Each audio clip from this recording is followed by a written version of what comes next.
My name is Rita Chebet. Welcome on board. The Azimio leader Raila Odinga on Friday came out to accuse the President Ruto-led Kenya Kwanza government for what he termed as throwing the education sector into a deep financial crisis. Speaking in Nairobi, the former premier, in the company of other Azimio leaders, said that inadequate funding is growing into a full-blown crisis in primary and secondary schools, forcing teachers to beg from well-wishers.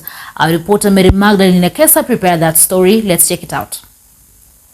In the first 1 year under Kenya Kwanza, the cost of education has gone up by 225%. The Azimio la Umoja Coalition Party leader Raila Odinga on Friday came out to accuse the President Ruto-led Kenya Kwanza government for what they termed as throwing the education sector into a deep financial crisis. We believe that if we are not to spend just one, if we are to spend just on one thing, it should be education.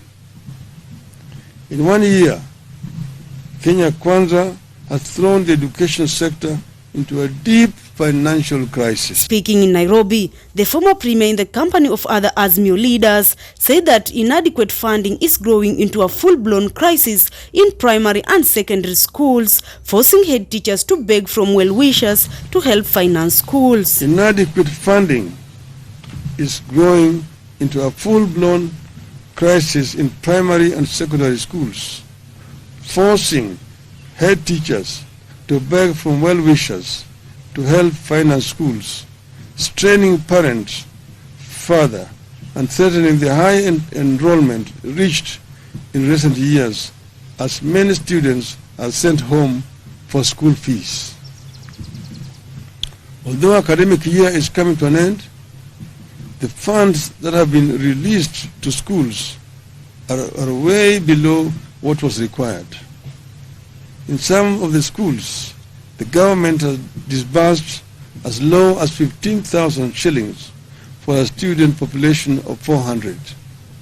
Some schools received as low as Kenya shillings 3,000. In what was seen as rebuke, Mr. Odinga rubbished the Kenya Kwanza administration's manifesto of free education in the country. In public, Kenya Kwanza administration continues to talk about free education.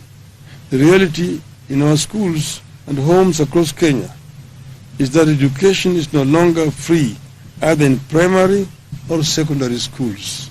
Implementation of the CBC curriculum is in chaos.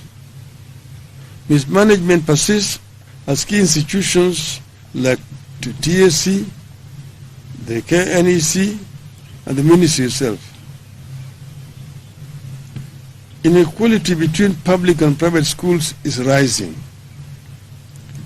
The quality and capacity of day schools is deteriorating.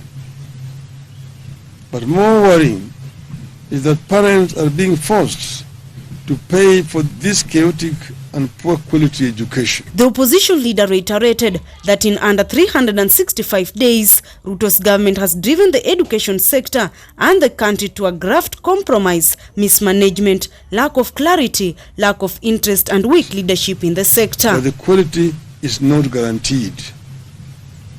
Fellow Kenyans, this has been a disastrous 1 year under Kenya Kwanza. And we have no good new or strong indications that the things will get worse or remain the same. We however refuse to ask you to tighten your belts. You have done enough. The ball is squarely in the court of the regime. They either act or await the fate that has fallen other insensitive and incompetent regimes.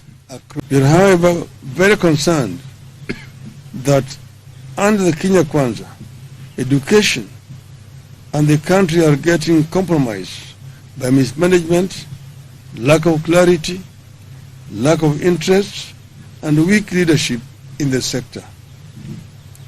Verbally, education field officers have been instructed to work with schools PTAs and BOMs and approve measures to help schools raise funds for their operations.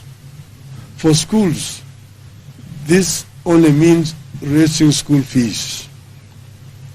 As a result of weak leadership, examination integrity is back as an issue in our education. Mary Magdalene Nekesa, Maisha Prime, Maisha Television at SK Command Center.